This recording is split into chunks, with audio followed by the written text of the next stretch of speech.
Assalamualaikum warahmatullahi wabarakatuh. Jika melihat konsep akal dalam masyarakat Sunda, harusnya di masyarakat Sunda itu muncul tokoh-tokoh global, tokoh universal, baik dalam kepemimpinan maupun pemikiran.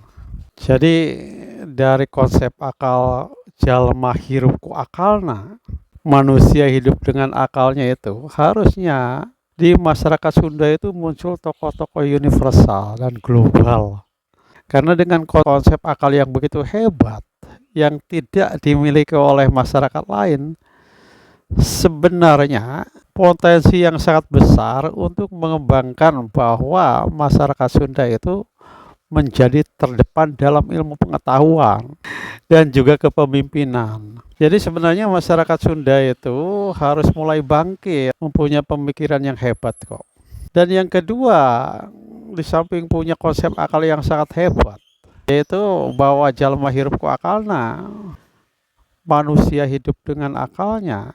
Kan di Tatar Sunda itu banyak industri-industri yang sangat strategis, yaitu industri pesawat terbang, terus industri angkatan darat atau pindad, industri telekomunikasi, terus bendungan-bendungan besar juga banyak di Jawa Barat. Dan itu teknologi-teknologi yang sangat tinggi sebenarnya. Dan yang ketiga, jangan lupa bahwa di masyarakat Sunda itu kan ada Institut Teknologi Bandung. Jadi dalam pendidikan itu ada Institut Teknologi Bandung.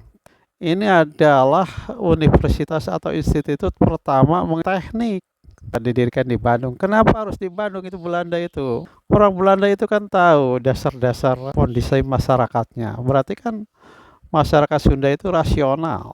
Itu belum kita berbicara tentang Tatar Sunda Raya, Tatar menyangkut Banten dan Jakarta. Terus di sana juga ada Badan Tenaga Atom Nasional atau Batan. Ada Puspitek di Serpong dan lainnya. Tatar Sunda itu kan baik secara pendidikan maupun dalam bidang-bidang teknologi terapan kan ada di Tatar Sunda itu. Jadi harusnya muncul pemimpin-pemimpin yang hebat di Tatar Sunda itu. Ya kita harus sadari juga bahwa kenapa kepemimpinan agak susah menjadi pemimpin nasional, karena kan secara penduduk juga kan masyarakat Sunda itu kan tidak mayoritas kan, jadi kalah oleh mayoritas Jawa. Tetapi sebenarnya jika menampilkan intelektualitas harusnya bisa menjadi alternatif dalam kepemimpinan nasional kan gitu. Jadi sekarang itu sudah saatnya lah masyarakat Sunda itu ya berperan aktif baik dalam pemikiran, dalam kepemimpinan. Kan banyak perusahaan-perusahaan hebat juga di Jawa Barat itu. Jadi setidaknya atau di Jawa Barat, Banten dan Jakarta itu kan setidaknya itu kan bisa mewakili Tatar Sunda untuk menjadi profesional-profesional yang sangat hebat sebenarnya. Baik dalam kepemimpinan nasional, kepemimpinan daerah, atau kepemimpinan dalam teknologi dan kemajuan kan harusnya yang terdepan sebenarnya masyarakat Sunda itu. Dan yang tidak dimiliki oleh masyarakat lainnya adalah konsep tentang akal. Jalma hirup ku akalna, manusia itu hidup dengan akalnya. Coba itu konsep yang sangat universal itu. Gak ada di daerah lain, coba di daerah lain gak ada yang mempunyai suatu konsep akal yang sangat hebat, itu gak ada. Di Jawa Timur sendiri kan ada konsep ngakali, kan itu akal untuk hal-hal yang negatif sebenarnya. Jadi anugerah yang sangat besar yang diberikan oleh kaum Buhun, kaum nenek moyang orang Sunda, intelektual orang Sunda dulu itulah membuat suatu konsep yang sangat hebat. Jalma hirup akalna, manusia itu hidup dengan akalnya. Kenapa demikian? Jadi kalau akal digunakan untuk berpikir, jadi produk dari akal itu sebenarnya berpikir. Jadi aktivitas dari akal itu adalah berpikir. Jadi kalau akal itu produknya berpikir, karena sering mempertanyakan, kan akal itu kan sering mempertanyakan. Nah, produk dari pikiran itu adalah ilmu pengetahuan. Jadi dari produk akal itu adalah pikiran, produk pikiran ada ilmu pengetahuan. Sebenarnya kan maksud dari peribahasa itu gini. jalma hirup ku akalna, manusia itu hidup dengan akalnya. Kalau diterjemahkan secara maknawi, manusia itu hidup berdasarkan ilmu pengetahuan. Nah, sebenarnya harusnya kan dengan doktrin yang sangat hebat itu kan banyak ahli filsafat, ahli fisika, ahli matematik, ahli gitu kan, harusnya dilahirkan di Tatara Sunda itu. Dan ini loh, hebatnya lagi di Tatara Sunda itu ada kompromistis antara tradisi dengan agama itu kan udah dikawinkan atau dipadukan sedemikian rupa dalam suatu ungkapan, buhun disuwun syarat di bawah. Buhun itu tradisi intelektual nenek moyang orang Sunda itu dijunjung tinggi. Syara itu kan syara berasal dari syariat Islam kan. Syariat Islam jadi pegangannya, kan di bawah itu selalu dipegang. Jadi itu loh. Jadi peribahasa ini kan jarang diungkapkan di Tatara Sunda oleh masyarakat Sunda. Jadi jarang sekali orang Sunda berbicara tentang akal, berbicara tentang konsep agama dengan tradisi itu bagaimana. Kan yang selama ini kan masalah Sunda itu kan dikaitkan dengan Sunda Wiwitan gitu. Sunda Wiwitan itu Sunda Baheula, Sunda masa lampau. Kalau ada gerakan Sunda Wiwitan sekarang itu adalah gerakan Sunda Wiwitan yang menumpang di gerakan Sunda Wiwitan Baduy. Sunda Wiwitan itu hanya ada di Sunda Wiwitan Baduy ya. Jadi orang Baduy itu kan di daerah Banten Pandeglang sekarang itu.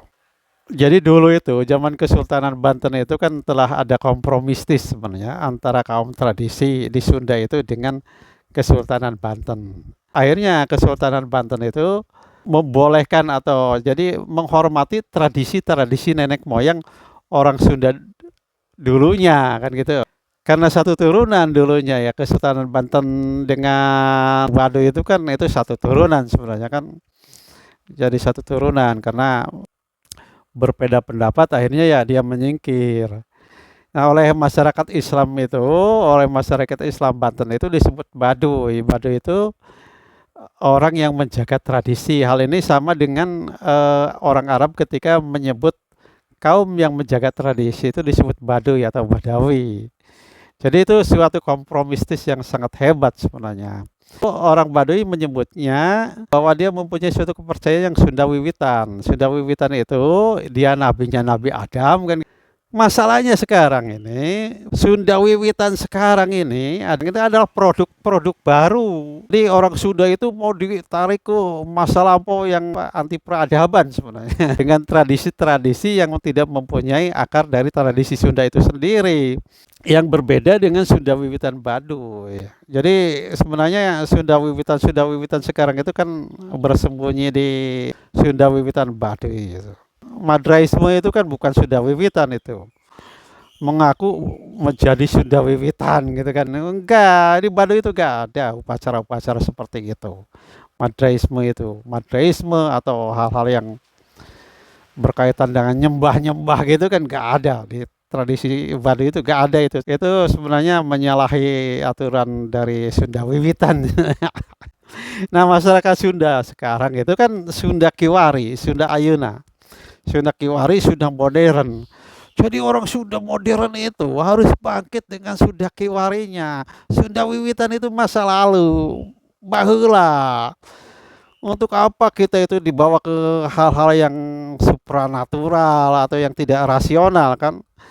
Padahal dalam tradisi Sunda itu jalma hirup ku akalna.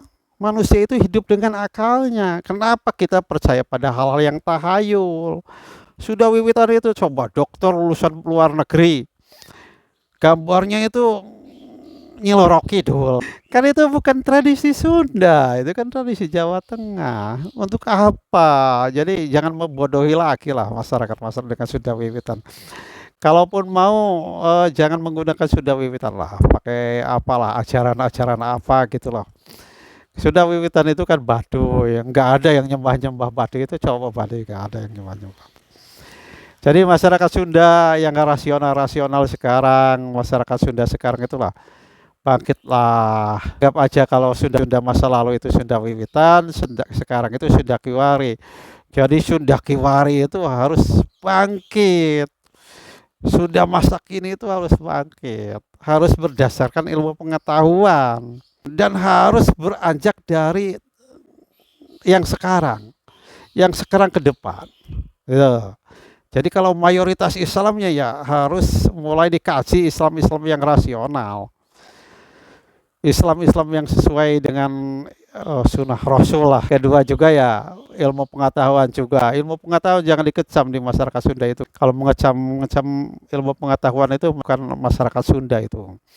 Harusnya kan filsafat itu kan berkembang di masyarakat Sunda itu. Teknik itu kan ada kaitannya dengan hal cara berpikir filsafat sebenarnya kan. Kenapa kita anti? Karena kita berpikirnya mayoritas kita kan mistik. Jadi kita ikut-ikutan mistik. Jadi mayoritas masyarakat kita kan irasional, tidak rasional. Sehingga kita itu seolah-olah yang tidak rasional ini menjadi doktrin kita. Dalam tradisi Sunda itu kan jalma hirup ku akalna. Manusia itu hidup dengan akalnya. Manusia itu hidup dengan ilmu pengetahuan, gitu kan ya. Antara agama Islam dengan tradisi kan udah diungkap, buhun disuhun secara di bawah. Tradisi nenek moyang yang intelek itu dijunjung tinggi, yang jadi pegangannya adalah syariat Islam. Jadi ya konsep akal tadi itu mereka tradisi buhun harus dijunjung tinggi itu. Jadi intinya dalam tradisi Sunda itu ya jalma hirup ku akalna. Manusia itu hidup dengan akalnya. Atau kalau diterjemahkan itu manusia itu hidup dengan ilmu pengetahuan. Ya, jadi dengan ilmu pengetahuan. Nah, yang jadi pegangannya tetap itu adalah syariat Islam. Demikian. Assalamualaikum warahmatullahi wabarakatuh.